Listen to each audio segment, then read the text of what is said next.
complex, problematic, dangerous even, is the situation in Netherlands these days for Jews? I wouldn't call it dangerous. But perhaps that makes it difficult because there is a growing anti-Semitism. When I came 43 years ago to Holland, I'm Dutch, but I wasn't in Holland for 10 years. It was not. It was out of question. Nobody ever would ever call me dirty Jew. Today that is normal.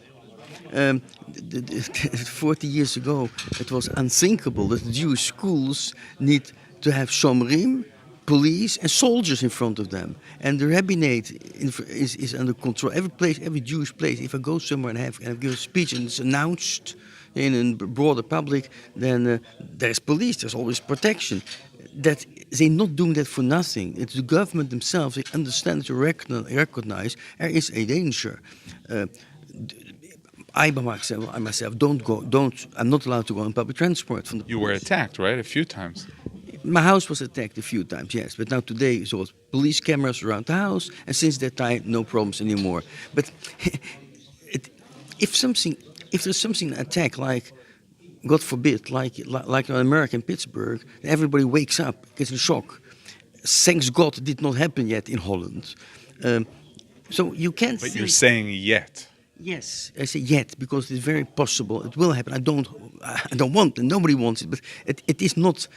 The police and so are not protecting for nothing. It's the government who pushes. Government is very friendly to us, very helpful. On the other hand, the very fact it's needed is a danger, and because it's not so visible, then people, like in the economy. If there's a boerskracht, everybody jumps and goes straight to take his money out of the bank. If it goes slowly, people don't notice this, and this slowly process makes it difficult. So I believe that. No, we should not be in panic. I myself, I'm not scared. On the other hand, we should be aware that there is a dangerous situation. Where is this anti-Semitism coming from? What kind of anti-Semitism are we talking about? Well, anti-Semitism is through the ages always there, and sometimes it's called we have the wrong religion, then we are a virus, and we had the wrong race in the Second World War. Today, all Jews are Zionists. Full stop. It's connected to Israel, but if it would not be Israel, it would be something else. Anti-Semitism, and nobody knows where it's coming from. It's just there. And you mentioned that the government, so to speak, sends the police and the army, but then we see the legislation and the issues about the milah, the circumcision, and the shechita. Do you feel that also that is part of this whole wave?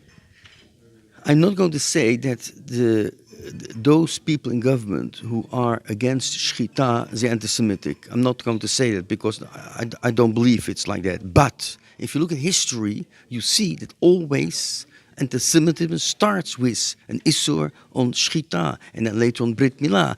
Look, Hitler, when he was in Holland, the first law he made was shechita should be forbidden.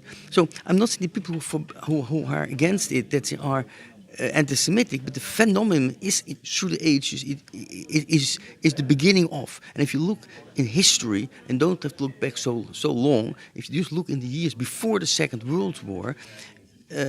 It's exactly the same. In that time as today, you see coming up people saying in public against Jews, and slowly it's building up. And during the Second World War, it was only a very small crowd who was collaborating with the Germans, but there's also a very small crowd who was fighting the Germans. The Jewish majority, what direction are they going? And that is a very, very big danger because they get influenced by the media. Let's say the neutral television news programs. They speak about the occupied territories without they don't mean anything with it. But by saying this, they don't say the territories what there's a discussion about if the Jews for Israel belongs or not belongs. No, they haven't occupied, and the people living there are colonists. The colonists is a dirty word in Holland. Yeah, so. People get hearing that you get influenced, influenced against Israel, and in the media anything against Israel, anything Israel does wrong. That's whole page. I remember about 30 years ago, I was writing a column in one of the newspapers, and they suspected that a tank, an Israeli tank, was killed a Palestine, and you saw a picture of 3 soldiers standing and laughing on the tank because they just now killed a Palestine. Afterwards, it was not true. Yeah, but it could have been true.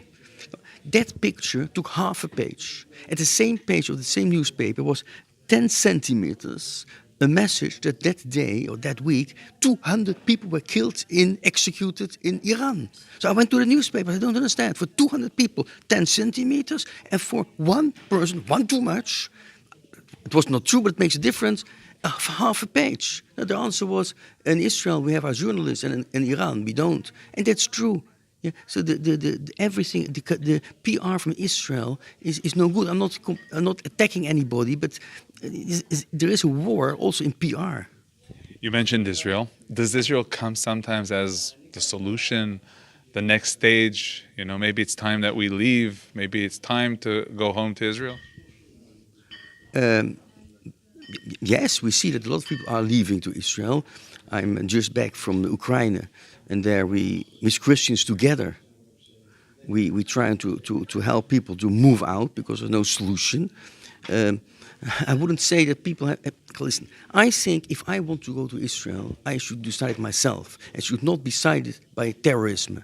I decide I want to go to Israel, yes or not. Not Hamas or attacks has to make my decision.